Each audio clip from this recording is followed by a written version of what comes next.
Chronique de Mins. Mins, c'est un petit village de 1400 habitants, perdu dans le Trièves. Historiquement, c'était un village très protestant. Il y avait 3 pasteurs il y a 60 ans, à plein temps, sur la région du Trièves. Mais à l'époque, entre catholiques et protestants, c'était la guerre froide. À l'école, les enfants étaient alors tenus, par loyauté pour leur famille, de ne pas adresser la parole à un camarade de l'autre confession. Une paroissienne protestante de 70 ans évoquait cet interdit avec une amie catholique en souriant doucement. Dire qu'on n'avait même pas le droit de se parler à l'époque. Mais aujourd'hui, grâce à l'œuvre des pasteurs et des prêtres, l'indispensable œcuménisme est à l'œuvre. Les paroissiens protestants se rendent à la messe et les paroissiens catholiques viennent au culte. Reste une question qui n'est pas vraiment tranchée. Cette année, qui des protestants ou des catholiques fera la meilleure pogne? Ah, la fameuse pogne de Mins. Vous savez, cette tarte en pâte levée, garnie de courgettes, d'oignons et de fromage qui s'achète au mois d'août. La première semaine d'août, c'est pour la paroisse catholique et la seconde semaine d'août pour la paroisse protestante.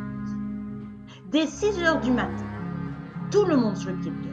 On épluche, on coupe, on essore, on abaisse la pâte, on garnit, on enfourne et finalement, on vend. On vend au presbytère, on vend sur le marché et chaque Minçois se doit d'acheter une pogne au moins. Mais le citoyen qui achète sa pogne catholique la première semaine disait qu'il se doit de garder absolument un peu de place dans son estomac ou dans le congélateur pour la prochaine fournée qui arrivera la semaine suivante. La fournée protestante. Et sur le marché résonne cet appel. Achetez la pogne de Mins. Comment? Vous ne connaissez pas la pogne de Mins? Attendez, on vous explique tout.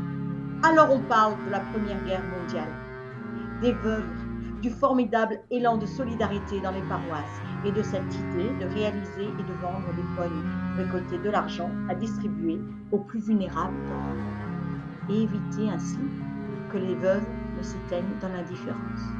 C'est l'évangile en action, du côté catholique ainsi que du côté protestant. Bon, aujourd'hui, cet argent permet de faire face aux différentes dépenses de l'Église. Et aujourd'hui, comme avant, entre frères protestants et catholiques, on se laisse mutuellement un peu de place dans le calendrier au mois d'août, quand les touristes sont là. Aujourd'hui, on se laisse aussi de la place dans le four que les catholiques ont acheté et qui nous loue pour cette occasion. Et un peu de place dans l'estomac. Car aujourd'hui, à défaut de partager l'Eucharistie, on va quand même bien pouvoir partager au moins quelques pognes